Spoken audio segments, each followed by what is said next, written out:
have a wonderful date night. All right now. Oh yeah. All right now. Y'all be easy now.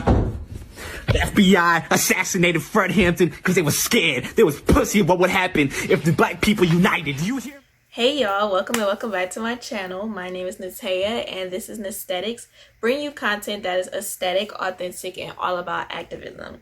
Today I'm going to be reviewing or talking about my thoughts about Judas and the Black Messiah.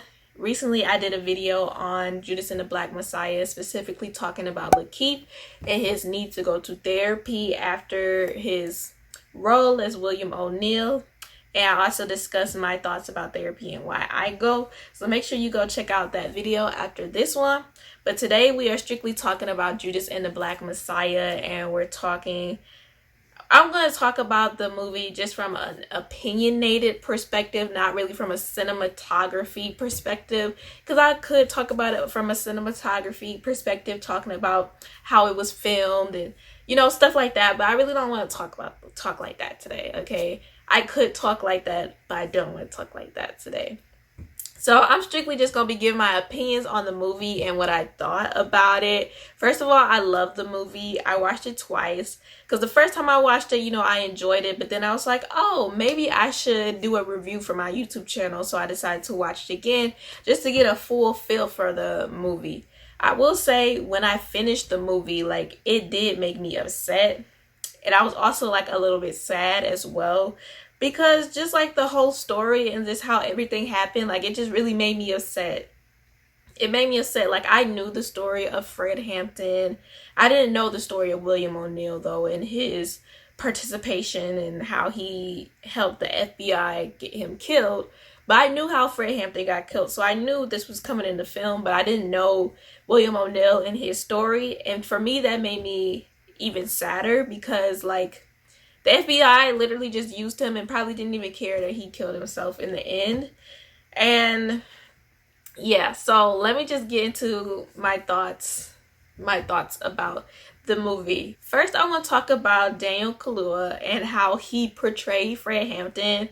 First of all, give this man his flowers, because this man is an amazing actor. The way that he portrayed Fred Hampton was chef kiss amazing, because he is so versatile in his roles. Like, if you look at him from Black Panther, you look at him from Get Out, like, and he's a British actor. Like, I don't know how he did Fred Hampton's voice, but he did his voice and he did it well. He played the character well, and I just need y'all to give him his flowers because he deserves it.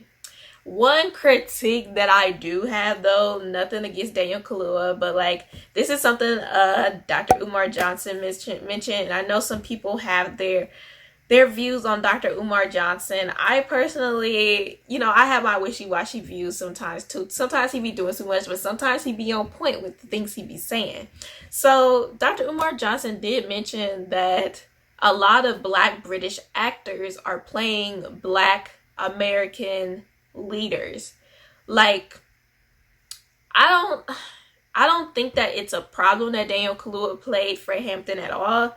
I think that he was the perfect man for this role. But there is a pattern of Black British actors playing Black American leaders. So I find that interesting, and I hope that in the future that they will continue to consider, hopefully, Black American actors to play Black leaders. I'm a little concerned because I'm not seeing no American Africans being cast in ancestral roles. I'm getting a little concerned. I'm not seeing no American Africans being cast to play movies starring American African heroes. The sister who played Harriet Tubman, who has a white man, she's about to play another African hero. American African hero. So why you got to keep getting our family in the diaspora to come and represent American African ancestors on the big screen when you got American African actors right here? I'm a little concerned about that, because y'all used a Black man with a white wife from the UK to play Dr. King. Y'all used Daniel for Fred Hampton. Y'all used that other sister for Harriet Tubman. She got a white man. Y'all use the other sister to play Tupac's mom. I'm seeing all these black British playing American African ancestors, which is not a problem if they have the mindset, but it still can be a problem if you're discriminating against American Africans playing the ancestors that we gave birth to. In the next movie where there is a black leader being portrayed, they actually choose a black American actor. I like how in the beginning of the movie they showed how the legacy of MLK and Malcolm X impacted the Black Panther Party, and I like how they show actual footage. And you know, MLK and Malcolm X, got my little poster back here, but I really like how it showed how the Black Panther Party was formed out of the legacy of MLK and Malcolm X. It's really cool to see how people continue a revolution, and I feel like the Black Panther Party exactly did that. Because also, if you've ever read Huey P. Newton's autobiography, Revolutionary S, I'm just going to say S because sometimes YouTube likes to, if you say certain words, then they get upset. So, Revolutionary S, I'm going to put it on the screen. His autobiography, he talks about how after Malcolm X passed, how he started the Black Panther Party because he wanted to continue on his legacy and continue on the movement and the organization that Malcolm wanted to start, or he started. So let me give y'all a little timeline. So in 1965, Malcolm X passed away and he was assassinated. Okay, he didn't pass. He was assassinated. And in 1966, October of 1966, the Black Panther Party was founded. Before Malcolm X passed, he started this organization of African American unity. He never really got to get it off the ground because he passed. But in Huey's autobiography, he talks about how because Malcolm was unable to fulfill his work with that organization, Huey wanted to fulfill Malcolm X's legacy and continue it. So that's why I say the Black Panther Party is literally a continuation of the legacy and of the lives of MLK and Malcolm X. In the movie Judas and the Black Messiah, they mention the death of MLK and how he passed in 1968. And the movie picks up in October of 1968. In the beginning, they show that this is the setting of the movie and the time. I think it's really inspiring that the Black Panther Party continued the legacies of these two amazing leaders, and that's why I feel like we should continue to carry on the legacy of these leaders as well. And that's why I have the Revolutionary merch collection, which y'all should definitely check out and buy y'all merch.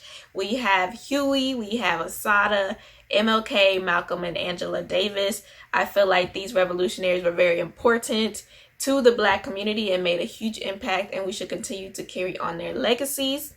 That was my little plug, and now back to the review. So next I want to talk about the FBI. I find it interesting how the FBI, and I'm sure the FBI agent is listening to me right now, but I find it interesting how the FBI, like, they sit in a room and they show like the Black leaders, the people that they like dislike and they feel like, you know, doing too much, which was Fred Hampton. They show their face on the screen and they're like, we need to figure out how to take this person down. Like, it's just weird to me, like, how the FBI does that. Like, y'all really sitting in rooms talking about Fred Hampton, how y'all need to take him down. Like, I don't understand how they thought that the Black Panther Party, I mean, I understand, but I don't understand. I don't see how the FBI saw the Black Panther Party as the threat to national security, according to J. Edgar Hoover, who was the director at the time. That man. But, like, y'all really felt threatened by the Black Panther Party. Y'all felt so threatened that y'all considered them a national threat, like, really, and really wanted to take them down.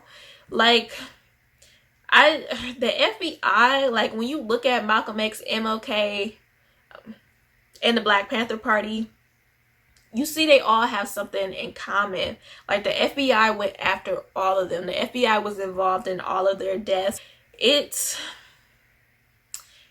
like y'all really don't want Black people to thrive. Y'all really be thinking that we be getting too powerful, but we really just want liberation. And it's like, if the government isn't going to help us get there, then we got to do it ourselves. And when we try to do it ourselves, now the government want to step in and try to stop us.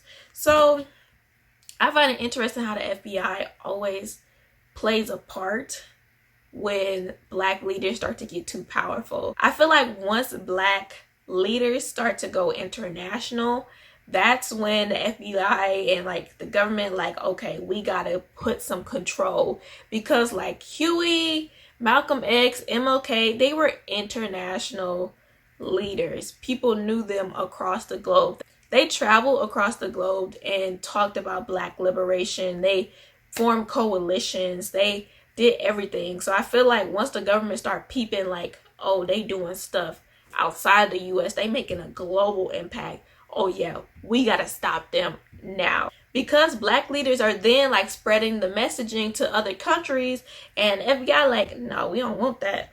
So I just find it interesting how FBI always want to be involved in something.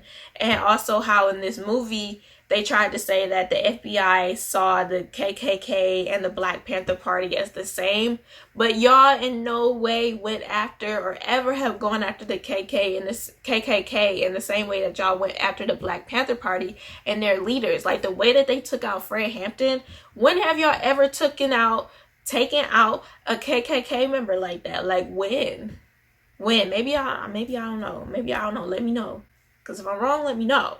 But from my knowledge right now, I don't know a time when the FBI has gone after a KKK leader like the way they've gone after Black leaders. So how the FBI gonna say that they one and the same, but y'all ain't treating them one and the same? Make it make sense. Make sense. They lying, because the FBI, y'all would let the KKK kill Black people and kill Black leaders and y'all wouldn't care. But y'all care about Black folks trying to get their liberation, trying to protect their communities and spread knowledge, spread the truth. Like, I don't get it. Y'all should also read my blog article where I talk about the Black Panther Party being the biggest threat to national security according to J. Edgar Hoover. I wrote this article a little while ago, back when I first started Nesthetics. This was like baby Nesthetics, because it wasn't called Nesthetics back then when I was writing this blog. It was actually called Young Malcolm X, because he's like my favorite activist, if you couldn't tell from my intro. But yeah, definitely go check out that article. It'll be linked in the description box. Now let's talk about the portrayal of Fred Hampton. So I feel like this movie taught me so much more about Fred Hampton. Like, I knew about Fred Hampton, but I learned so much more about him through this movie. And even though this movie wasn't centered around him specifically, it was more so centered around from the perspective of William O'Neal and him being an FBI informant. I'll get into that in a little bit, but right now I want to talk about the portrayal of Fred Hampton. So there's so many things I just didn't know about him, and I think that he did so much to be only like 21, 22 years old. And that's so inspirational for me, being a 22-year-old, because it's like this man was doing so much.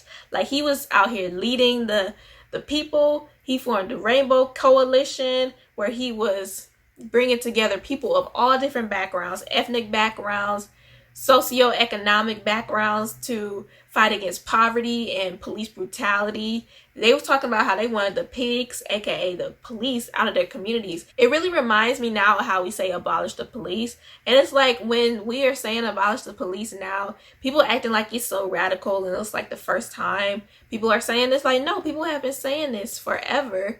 When they were saying, when Fred Hampton and his Rainbow Coalition was like, we want the pigs out of our communities, they were saying the same thing. Abolish the police. We want them out of here. So we just, saying the same thing. So it's nice that we are in some ways carrying on the legacies of some of these past leaders. I really like also how the Black Panther Party did so much for like children in the community. Like, from the FBI's perspective, they were just like a dangerous terrorist organization, when really they had this free breakfast program. They had medical clinics. And I liked how in the movie, Fred Hampton, they showed him like teaching the kids at the free breakfast program about Black liberation. Like, that's what we need to be doing to our kids now, like teaching them young, whatever ethnic background you're from, like teaching them about their history, teaching them about white supremacy. Be like, nope, this is what society gonna tell you, but I'm gonna tell you the truth right now.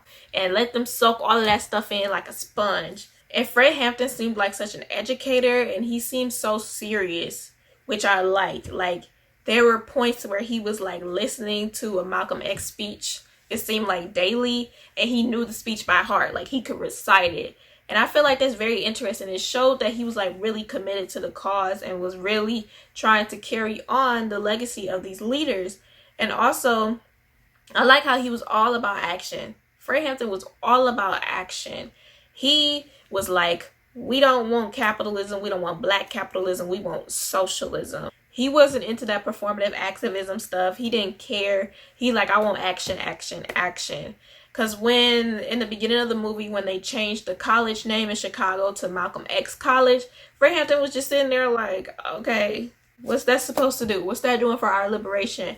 And then when he saw like the person in the audience wearing a dashiki, he kind of called him out for that. And he's like, y'all here wearing dashikis and stuff. Like, what is that doing for Black liberation? Like, Fred Hampton was like, this performative activism stuff, like, just because y'all changed the college name to Malcolm X, what did that do for us?